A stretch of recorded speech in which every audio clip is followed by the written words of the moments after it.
ඇයි ඔයාලා අලුතින් හදන සේජ් account එක මේ දවස්වල approve වෙන්නේ නැත්තේ? සේජ් ලංකාවට තහනම් කළාද? එහෙමත් නැත්නම් රටවල් කිහිපයකට තහනම් කළාද? එහෙමත් නැත්නම් සේජ් එකේ අලුතින් account හදන්න දෙන එක తాවකාලිකව නවත්තලාද? මේක ඔයාලට ගොඩක් විට මේ දවස්වල ඇති වෙලා තියෙන ප්‍රශ්නයක් වෙන්න ඇති. නෑ, බය වෙන්න දෙයක් නැහැ. සේජ් එකෙන් ලංකාවට තහනමක් පනවලත් නැහැ, වෙන රටවල් වලට තහනමක් පනවලත් නැහැ.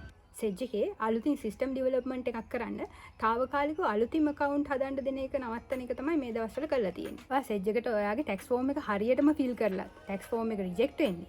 ඒ වගේම account එක approve වෙන්න සෑහෙන දවසක් යන්නේ මෙන්න මේ කාරණා හින්දා. ගොඩක් වෙලාවට මේ සේජ් එකේ development එක ලබන සතිය වෙනකොට ඒගොල්ලන්ට කරගන්න පුළුවන් වෙයි. එතකොට ලබන සතියේ ඉඳලා ආයේ අලුත් කට්ටියට සේජ් එකට සම්බන්ධ වෙන්න පුළුවන් වෙයි. එතනදී ඔයාලට ගොඩක් වෙලාවට මොබයිල් නම්බර් එක වෙරිෆයි කරන්න සිද්ධ වෙයි. ඒ නිසා මේ වෙනකොට ඇප්ලිකේෂන්ස් දාලා තවම ඇක්සෙප්ට් වෙලා නැති කට්ටිය ඉන්නවා නම් නැවත ඔයාලගේ ඇප්ලිකේෂන් එක ඒගොල්ලන්ට යොමු කරන්න සිද්ධ වෙයි මේ අප්ඩේට් එකෙන් පස්සේ. ID වෙරිෆිකේෂන් එක පුතේයිද කියලා හරියටම කියන්න දන්නේ නැහැ. ඒ විතරක් නෙවෙයි මේ වෙනකොට සේජ් වල ප්‍රීමියම් ක්‍රියේටර්ස්ලා විදිහට වැඩ කරන කට්ටියටත් ඔයාලගේ මොබයිල් නම්බර් එක වෙරිෆයි කරගන්න වෙයි. ඒකට සති දෙකක තුනක කාලයක් ඒගොල්ලෝ දෙයි. මේ ඔක්කොම අපිට හරියටම දැනගන්න පුළුවන් සේජ් වල අලුත් අප්ඩේට් එක ලබන සතිය විතර ආවම. කොහොම නමුත් මේ අප්ඩේට් එක එනකන් අලුතින් account හදන්න බෑ. ආයේ ඔක්කොටම කලින් ඔයා තාම මැක්‍රෝබඩි channel එක subscribe කරේ නැද්ද? කරේ නෑ? how sad. අනිවාර්යයෙන්ම දැම්ම channel එක subscribe කරලා bell icon එක tick කරලා videos ටික බලන්න පටන් ගන්න. ඩොලර්ස් එනකොට ආසයි ඉතින්. ඔය කාරණා ටික මෙහෙම තියෙද්දි මට විශේෂයෙන් කියන්න ඕගොල්ලන්ට දෙයක් තියෙනවා. ඒ තමයි මේ සේජ් වල මේ දවස්වල එක දිගට මේ rules violate කරන කට්ටියගේ account suspend කරගෙන යනවා. එතකොට මේ අතරේ දවසකට සෑහෙන ප්‍රමාණයක් මම දන්න තරමින් ලංකාවේ කට්ටියගේ account suspend වෙනවා. ඉතින් මේ විදිහට suspend වෙන්න හේතු කාරණා කිහිපයක් බලපානවා වෙන්න පුළුවන්. එකක් ඔයා සේජ් වල contributor කෙනෙක් වුණාට ඒ වගේ rules ගැන කිසිම දෙයක් දන්නේ නැති කෙනෙක් වෙන්න පුළුවන්. එහෙමත් නැත්නම් සමහර වෙලාවට සේජ් වල තියෙන rules වල අපහැදිලිතා නිසා මේක වෙනව වෙන්නත් පුළුවන්.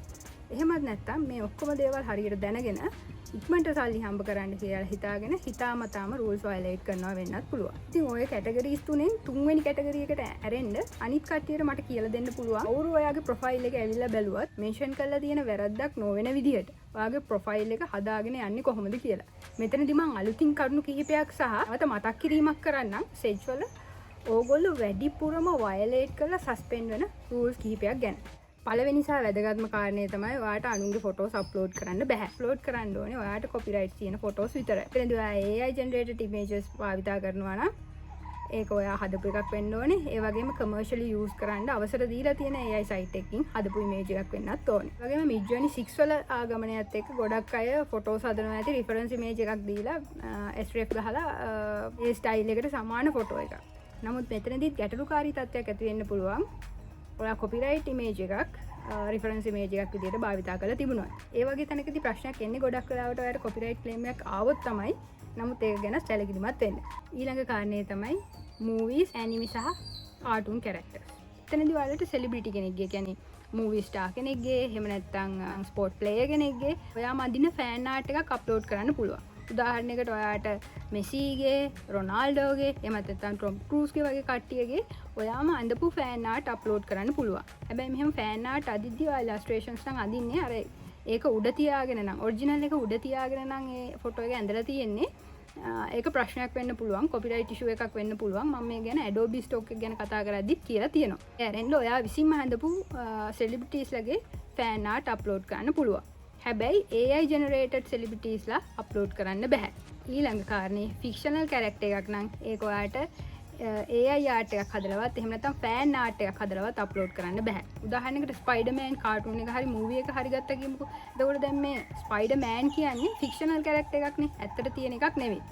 එතකොට ස්පයිඩර්මෑන්ගේ පීටර් පාකර්ගේ චරිත රංගපාන අලුත් එකන ටොම් හෝලන්ඩ්ට පුළුවන් ෆෑන් ආර්ට් එකක් විදිහට ඇඳලා අප්ලෝඩ් කරන්න. හැබැයි ටොම් හෝලන්ඩ් විදිහට ඉන්න ඕනේ. ස්පයිඩර්මෑන්ට ඇඳගෙන ඉන්න බෑ. තේරුණාද? හැබැයි ස්පයිඩර්මෑන් කියන කැරක්ටර් එක ඔයාලට ෆෑන් ආර්ට් එකක් විදිහටවත් එහෙම නැත්නම් AI ආර්ට් එකක් විදිහටවත් අප්ලෝඩ් කරන්න බෑ. තව උදාහරණයක් ගත්තොත් හැරි පොටර් ගත්තොත් හැරි පොටර් කියන කැරක්ටර් එක ෆික්ෂනල් චරිතයක්. ඒකට හැරි පොටර් විදිහට අපිට අප්ලෝඩ් කරන්න බෑ AI ආර්ට් එකක් හෝ ෆෑන් ආර්ට් එකක් ඇඳලා. හැබැයි අපිට පුළුවන් හැරි පොටර්ට රඟපාන ඩැනියල්ගේ ඇත්ත ජීවිතේ ෆොටෝ එකක් ඇඳලා අප්ලෝඩ් කරන්න. හැබැයි එයා හැරි පොටර් විදිහට නෙවෙයි එතන ඉන්නේ ඩැනියල් විදිහට. මොකද එයා සෙලිබ්‍රිටි කෙනෙක් නිසා. ගොඩක් අය ඔක පටල ගන්න හින්දා cartoon characters, anime characters upload කරලා account suspend කරගන්නවා. ස්පයිඩර්මෑන් ගේ, හෙලෝ කිටි ගේ, එහෙම නැත්නම් අයන් මෑන් අන්න ඒ වගේ ෆොටෝස් ගොඩක් අප්ලෝඩ් කරපු කට්ටියගේ account මේ වෙනකොට suspend වෙලා තියෙනවා. සමහර වෙලාවට අපි AI generators වලින් ෆොටෝස් හදද්දී අපි prompt එකට ඒක දෙන්නේ නැතුවත් සමහර වෙලාවට ඔය විදිහේ කාටුන් කැරක්ටර්ස් හැදෙන්න පුළුවන්. නමුත් එහෙම එකක් අපි අප්ලෝඩ් කරොත් ඒක අපි නොදැන හිටියා කියන එක අපිට කොපිරයිට්ස් නොවදින්න කාරණයක් විදියට ගන්නෙ නැහැ. ඉතින් ඔයත් ඒ විදිහේ ආර්ට් අප්ලෝඩ් කරන කෙනෙක් නම් විශේෂයෙන් ඒ ගැන සැලකිලිමත් වෙන්න. මොකද ඔයා නොදැන හිටියා කියන එක ඔයාට බේරෙන්න කාරණයක් නෙවෙයි. ඒ වගේම තමයි එහෙම කැරක්ටර් එකක් හදලා ඒකේ ටැග්ස් හරියට නොදැම්ම කියලත් ඔයාට කොපිරයිට් ඉෂුව එන්නේ නැතුව ඉන්නේ නැහැ. අහන්න එකට හෙලෝ කිටි වගේ එකක් ගත්තොත් එහෙම ඒකේ ෆොටෝ එකක් අප්ලෝඩ් කරලා ඒකට කිටි කැට් වගේ ටැක්ස් විතරක් දාලා අර හෙලෝ කිටි එක නොදැම්ම කියලා ඔයාට කොපිරයිට් ඉෂුස් එන්නේ නැතුව ඉන්නේ නැහැ. මොකද ඔයා අප්ලෝඩ් කරලා තියෙන AI ආර්ට් එක රිප්‍රසන්ට් කරන්නේ ෆික්ෂනල් කැරක්ටර් එකක්, කොපිරයිට් ප්‍රොටෙක්ටඩ් ෆික්ෂනල් කැරක්ටර් එකක්. ඒකට කොපිරයිට් ඉෂුව එකක් එනවා. ඒ නිසා එහෙම ආර්ට් නම් අප්ලෝඩ් කරන්න යන්න එපා. මේ ලෝකේ ගොඩක් දේවල් තියෙනවා අප්ලෝඩ් කරන්න ඊට වඩා.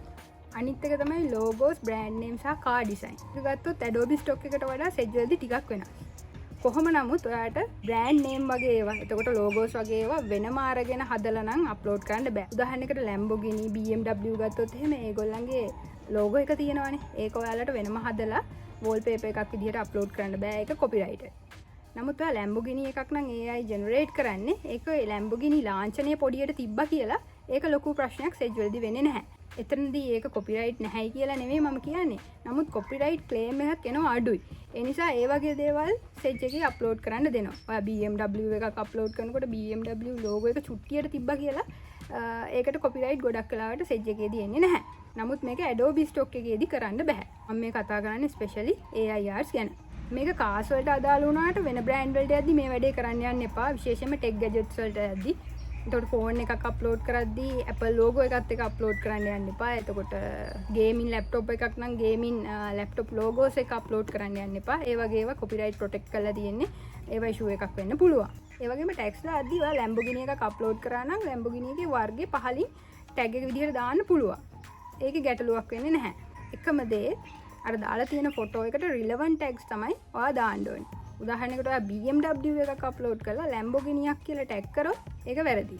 ඒක සස්පෙන්ඩ් වෙන්න හේතුවක්. ඊළඟ දේ තමයි profile naming and tagging rules එක. මේක ගැන මම වෙනම දීර්ඝ වශයෙන් කතා කරලා තියෙනවා. ඒක නිසා මම මෙතන කතා කරන්න යන්නේ නැහැ. ඒ වීඩියෝ එක බලපු නැති කෙනෙක් ඉන්නවා නම් Zedge කරන කෙනෙක් නම් අනිවාර්යෙන් මේ වීඩියෝ එක බලලා තියාගන්න. මේකත් අදින්ම මේ දවස්වල ඒගොල්ලෝ බලනවා. ඊට එක තමයි copyright protected places. සමහර තැන් තියෙනවා ලෝකේ ඔයාට AI generated photo එකක්වත් අප්ලෝඩ් කරන්න බෑ. අනිකට Adobe stock එක ගත්තොත් එහෙනම් ඒගොල්ලෝගේ list එකක් තියෙනවා copyright protect කරපු තැන් මොනවද කියන එක ගැන. මම මේකේ link එකක් මේ description එකෙන් දාන්න. ඒක බලන්න අනිවාර්යයෙන්ම. දැන් ඒකේ විස්තර කරලා තියෙන විදිහට අපිට Eiffel Tower එකේ ෆොටෝ එකක් දවල් කාලේදී අප්ලෝඩ් කරන්න පුළුවන්. නමුත් රාත්‍රී කාලේදී ගත්ත ෆොටෝ එකක් අප්ලෝඩ් කරන්න බෑ. මොකද ඒකේ light systems copyright protected හින්දා. මේක Zedge එකට යද්දී නම් ලොකුවට බලපාන්නේ නැහැ. නමුත් බලපාන තැන් කිහිපයක් තියෙනවා. ඒව මොනවද කියලා හරියටම හොයාගන්න අමාරුයි. ඒ නිසා වඩා සේෆ්ම විදිය තමයි මේ Adobe ලාගේ තියෙන list එකේ copyright protected list places list එක හොඳට අධ්‍යයනය කරලා ඒකේ rules ටික follow කරගෙන යන එක. මොකද එතනදී ඔයාලට ගැටලුවක් එන්නේ නැහැ. ඊළඟ දේ තමයි artistic style. ඔයාලට prompt එකට artist ලගේ නම් දීලා photos හදන්න බෑ. ඒවා copyright protect කරලා තියෙන්නේ. උදාහරණයකට ඔයාලට Picasso style එකට photo එකක් හදලා දෙන්න කියලා එන photo එකක් ගිහිල්ලා Zedge එකේ upload කරන්න බෑ. මේක Adobe stock එකටත් එහෙමම අදාළ වෙනවා. ඒ prompt එකට artist ලගේ නම් දෙන්න යන්න එපා. ඒ වගේම copyright protect කරපු styles තියෙනවා නම් artistic styles ඒවා දෙන්න යන්නත් එපා. ඊළඟට Adobe stock එකයි Zedge එකයි වෙනස් වෙන ගොඩක් අයට වැඩි නෝට් වෙලා නැති තැනක් තමයි මේ පොඩි ළමයිගේ photos upload කරන එක. Zedge එකේ විදිහට නම් ඔයාට අවුරුදු 18ට වඩා අඩු ළමයිගේ photos Zedge එකට upload කරන්න බෑ. AI generated photo realistic images වලටත් මේක අදාළයි. හැබැයි ඔයාලට ඇඳපු illustrations විදිහට එහෙම නැත්නම් generate කරපු AI illustrations විදිහේ ඒවා නම් upload කරාට ගැටලුවක් එන්නේ නැහැ. ඒ වගේම breast genital areas prominent කරලා පෙන්නන ඒවා upload කරන්න බෑ. ඊළඟ කාරණේ තමන්ගේ arts තමන්ම විසින්ම හරි bots ලාලා හරි download කරන එක. මේක prohibited activity එකක්. ඔයාලට ඔයාගේ arts වල videos බලලා ඔයාගේ ඒවා download කරගන්න බෑ. ඒ වගේම ඔයාලට bots දාලා මහා පරිමාණයෙන් ඔයාගේ arts download කරගන්නත් බෑ. මේ දෙකම හොයාගන්න විදියක් Zedge එකේ තියෙනවා. දැන් මගෙන් අහන්න එපා ඒ ක්‍රමය මොකක්ද කියලා. මොකද මම දන්නේ නැහැ සෙජ් එකේ මිනිස්සුන්ට පිස්සු ඒ ක්‍රමය අපිට කියන්න. අනිත් කාරණේ ඔයාලට මල්ටිපල් account සෙජ් වල තියෙන්න බෑ. සෙජ් account එකක් විතරයි තියෙන්න පුළුවන්. ඒකේ ප්‍රොෆයිල් කිහිපයක් තියෙන්න පුළුවන්. සෙජ් එකේ මල්ටිපල් accounts තියෙනවා කියන එකත් සෙජ් එකේ prohibited activity එකක්. එතනදිත් ඔයාගේ account එක suspend වෙනවා. එතනදී ඔයාගේ account විතරක් නෙවෙයි ඔයාගේ පවුලේ කට්ටියගේ නමට ඔයා හදලා තියෙන account උත් ඔයා කරගෙන යන බවට ඒගොල්ලන්ට තේරුණොත් ඒකත් suspend වෙන්න හේතුවක්. අනිත් කාරණේ තමයි සෙජ් වල free creators ලයි premium creators ලයි පටල ගන්න එපා. එහෙම වර්ග දෙකක් ඉන්නවා. free creators කියලා කියන්නේ සෙජ් වල agreement එකකට එකඟ වෙලා නැති කට්ටියක්. ඒගොල්ලන්ට සෙජ් වලින් ආදායමක් එන්නේ නැහැ. එයාලට ඔය copyrighted items ඕන එකක් සෙජ් එකේ upload කරන්න පුළුවන්. ඒවා යුසර්ස්ලට ඩවුන්ලෝඩ් කරගන්නත් පුළුවන්. නමුත් ඒකෙන් ආදායමක් එන්නේ නැහැ. නමුත් අපි ප්‍රීමියම් ක්‍රියේටර්ස්ලා විදිහට රෙජිස්ටර් වෙච්ච කට්ටිය ඒ කියන්නේ අපිට සෙජ් එක ඇග්‍රීමන්ට් එකක් තියෙනවා. ඒ නිසා අපිට බෑ මේ කොපිරයිටඩ් අයිටම්ස් එතෙන්ට අප්ලෝඩ් කරන්න. ඔයගොල්ලෝ දන්නවා ප්‍රීමියම් ක්‍රියේටර්ස්ලාට ඔප්ෂන්ස් තුනක් තියෙනවා. එක ෆ්‍රී අප්ලෝඩ් කරන්න පුළුවන්. එහෙම නැත්නම් ඇඩ් රෙවෙනියු වෙන විදිහට අප්ලෝඩ් කරන්න පුළුවන්. එහෙම නැත්නම් සෙජ් ක්‍රෙඩිට් වලට අප්ලෝඩ් කරන්න පුළුවන්. ඔය තුනෙන් ෆ්‍රී විදිහට අප්ලෝඩ් කරන්නවත් කොපිරයිටඩ් අයිටම් එකක් මේ ප්‍රීමියම් ක්‍රියේටර්ස්ලා විදිහට කටයුතු කරන්න අපිට බෑ. නමුත් ඔයා සෙජ් ඇප් එකට ගිහිල්ලා බැලුවොත් මේ විදිහ කොපිරයිටඩ් අයිටම්ස් ගොඩක් ඔයාට ෆ්‍රී තියෙනවා දකින්න හම්බෙයි. ඒකට හේතුව තමයි මේ ප්‍රීමියම් ක්‍රියේටර්ස්ලාගේ අයිටම්ස් විතරක් නෙවෙයි ෆ්‍රී ක්‍රියේටර්ස්ලාගේ අයිටම් උත් සෙජ් එකේ ඇප් එකේ පෙන්නන එක. ඒ නිසා ඒ දෙක පටල ගන්න එපා. මේ විදිහ කොපිරයිටඩ් අයිටම්ස් අප්ලෝඩ් කරන කට්ටිය ඒකට පෙළඹිලා ඉන්නේ. ඒ වගේ ඒවා ඉක්මනට පොපියුලර් වෙලා ඉක්මනට ගාණක් හම්බෙන්න නිසා. නමුත් විශ්වාස කරන්න බොහොම ටික කාලයයි ඒක තියෙන්නේ. ඕක ඉක්මනටම හොයා ගන්නවා. ඒ වගේම ඔයාගේ account එක suspend වෙනවා. ඒක suspend වෙන්න වෙලා යන හේතුව තමයි ඔය Adobe Stock එක වගේ Google search කරලා premium content සෙජ් එකේ හොයාගන්න බෑ. සෙජ් එකේ app එකටම යන්න ඕනේනේ premium contents බලන්න. සෙජ් එකෙන් auto detect කරේ නැත්තම් එහෙම නැත්නම් සෙජ් එකෙන් ආයෙ check කරද්දි අහුනේ නැත්තම් වෙන කවුරු හරි මේක report කරන්න ඕනේ ඔයාගේ content එක rules violate කරලා තියෙනවා කියලා. අන්න ඒක හින්දා තමයි ඕක ටිකක් පරක්කු වෙන්නේ. හැබැයි මේ වෙද්දි සහ ඉස්සරහට මේක බොහොම ලේසියෙන් හඳුනා ගැනීමේ ක්‍රමයක් සෙජ් හදාගෙන යනවා. ඒ නිසා මේ rules violate කරන්න එපා. ඔයාගේ account එක suspend වුණාට පස්සේ ඔයා ගත්තේ නැති payout එකක් තියෙනවා නම් ඒ payout එක ඔයාට ගන්න වෙන්නේ නැහැ. ඒ විතරක් නෙමෙයි ආයෙ ඔයාට account එකක් හදලා සෙජ් එකට එන්නත් බෑ. ඒක නෙමෙයි සෙජ් account එකක් කවුරු හරි ඔයාට විකුණන්න හැදුවොත් ඒ වගේ දේවල් ගන්න යන්නත් එපා. ඒකේ ආර්ට්ස් වල වෙනස් වීමත් එක්ක සහ යම් යම් වෙන ක්‍රමවලින් ඒගොල්ලන්ට හොයා ගැනීම හැකියාව තියෙනවා.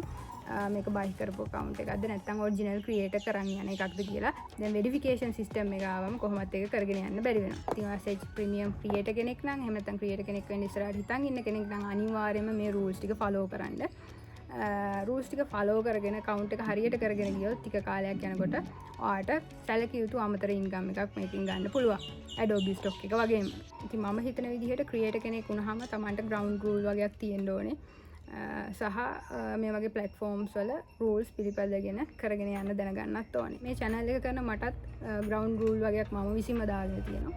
ඒ තමයි මම මේ channel එකේ බොරු කියන්නේ නැහැ. අනිත් එක තමයි මම නොකරන දෙයක් මේ channel එකේ promote කරන්නෙත් නැහැ. ඔය scammers promote කරන්නෙත් නැහැ. ඒ වගේම betting sites සහ ad clicking sites වලින් එන promotions බාර ගන්නෙත් නැහැ. ඒ ටික මම ground rule එකක් විදිහට channel එකේ දාගෙන යන එකක්. ඔයගොල්ලෝ channel එක බැලුවොත් පෙනෙයි මගේ videos වල වැඩි ප්‍රමාණයක් වෙන් වෙලා තියෙන්නේ Adobe Stock එකට සහ Zedge එකට. මොකද මම මේ දෙක හරිම ආසාවෙන් කරන් යන platform දෙකක්. ඒකම Zedge සහ Adobe කියලා කියන්නේ කිසිම affiliate income එකක් වෙන දෙයක් නෙවෙයි. ඒක මම ඔයාලට promote කරා කියලා. ඔයාගේ photos විකුණුනාට මට කිසිම ආදායමක් එන්නේ නැහැ. නමුත් මේ sites දෙකම ඔයාලා හරියට කරොත් එහෙම සැලකිය යුතු අමතර income එකක් ගන්න පුළුවන් sites දෙකක්. ඒක හින්දා තමයි මේ ගැන වැඩිපුරම මම කියන්නේ. rules ගැන නැවත නැවත ඔයාලට කියන්න හේතුව ගොඩක් අය මේ rules violate කරලා දවස ගානේ suspend වෙන හින්දා. ඉතින් මගේ channel එකේ වීඩියෝ එකක් බලන කෙනෙක්ගේ account එකක් මේ කාරණා හින්දා suspend වෙනවට මම කැමති නෑ. මොකද මේ ටික හරියට කරගෙන ගියොත් ඔයාගේ account එක suspend වෙන්නේ නැහැ. ඔයාගේ account එක හදාගන්න ඕනි කෙනෙක් ඇවිල්ලා පීර බැලුවත් suspend කරන්න පුළුවන් rules break කරපු photos හොයාගන්න බැරි වෙන විදිහට. අපි Zedge වල algorithm එක අල්ලගෙන කොහොමද වැඩිපුර sales ටිකක් ගන්න කියන එක අපි ඊළඟ වීඩියෝ එකකින් කතා කරමු. ගොඩක් වෙලාවට ලබන සතිය කරන්න පුළුවන් වෙයි. ඒ වගේම Adobe Stock එකේ special වීඩියෝ එකක් කරන්නත් ඕනේ. advanced tip ගැන. ඒක ටිකක් advanced වීඩියෝ එකක්. ඔයාලගේ කට්ටිය ඉන්නවා නම් පහලින් කමෙන්ට් කරන්න $100ක් 200ක් වගේ ආදායමක් මාසිකව Adobe Stock එකේ ගන්න මේ වෙනකොට. එහෙම කණ්ඩායමක් සැලකිය යුතු ප්‍රමාණයක් ඉන්නවා නම් මට ස්පෙෂල් වීඩියෝ එකක් කරා හැකි. ඔයා ගන්න මුදල ඩබල් කරගන්නේ කොහොමද කියන එක ඉස්සරහට කතා කරන්න කිසිම රූල් එකක් බ්‍රේක් කරන්නේ නැතුව. ඊළඟට මේ channel එක බලන්න පොඩි නංගිලා මල්ලිලා ඉන්නවනම් පොඩි ඉල්ලීමක් කරන්න තියෙනවා. ඒ තමයි මේක ඔයාලගේ ප්‍රයිමරි ඉන්කම් එක කරගන්න එපා කොයිම වෙලාවකවත්. මම මේ කියලා දෙන්නේ අමතර ඉන්කම් එකක් හදාගන්න විදිහක් විතරයි. පස්සේ කාලෙක ඩිවෙලොප් කරගෙන ප්‍රයිමරි ඉන්කම් එකට වඩා ආදායමක් ගන්නත් පුළුවන්. බැරි නැහැ. නමුත් මූලික ආදායම් මාර්ගයේ විදිහට මේක සලකන්න එපා. හරි දෙයක් ඉගෙන ගන්න. ග්‍රැෆික් ඩිසයින් වගේ දෙයක් ඉගෙන ගන්න. රහට වැලිඩ් වෙන ඩිග්‍රී එකක් කරන්න. පේපර් ක්වොලිෆිකේෂන්ස් හදාගන්න. මේක අවුරුදු 18 දී 19 දී ඔයාලට තේරෙන්නේ නැති වෙයි. නමුත් ඉස්සරහට යද්දි මේක පැහැදිලි වෙයි ඔයාලට. ඒක නිසා අනිවාර්යයෙන්ම ඉගෙන ගන්න. වගේම ඉංග්‍රීසි නොලෙජ් එක ඉම්ප්‍රූව් කරගන්න. වෙන ලැන්ග්වේජ් එකක් ඉගෙන ගන්න. ඔයා ඉස්සරහට සෑහෙන්න වැදගත් වෙනවා. එහෙම නැතුව ඇඩ් ක්ලික් කර කර ෆොටෝස් හද විතරක් නම් ඉඳලා හරියන්නේ නැහැ ඔය වයසට. අනිවාර්යයෙන්ම ඉදිරියට ජීවිතේ ප්ලෑන් කරගන්න පුළුවන් ස්කිල් එකක් හදාගෙන තියෙන්න ඕනේ. මම ඔයාලට දෙන පුංචි ඇඩ්වයිසස් ටිකක් මම හිතනවා ඔයාලා පිළිපදියි කියලා. එහෙනම් අදට ගිහින් එන්න. මගේ channel එක subscribe කරලා නැත්නම් channel එක subscribe කරලා bell icon එකත් ටික් කරලා තියාගන්න.